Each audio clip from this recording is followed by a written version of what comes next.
ദേശമംഗലം തലശ്ശേരിയിൽ നിയന്ത്രണം വിട്ട കാർ ബസ് സ്റ്റോപ്പ് ഇടിച്ചു തകർത്തു. ബുധനാഴ്ച അർദ്ധരാത്രി 12 മണിയോടെയാണ് സംഭവം. ചെറുതുരുത്തി സ്വദേശിയായ യുവാവ് സഞ്ചരിച്ചിരുന്ന വാഹനമാണ് അപകടത്തിൽപ്പെട്ടത്.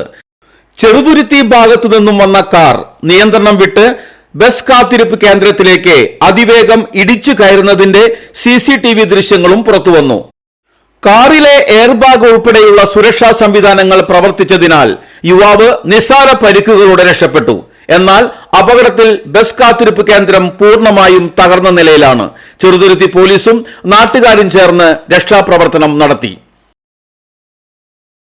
ഇന്നലെ രാത്രി 11:45 വലിയൊരു സൗണ്ട് കേട്ടിട്ട് ഞങ്ങളെല്ലാവരും പുറത്തു വന്നതാണ്.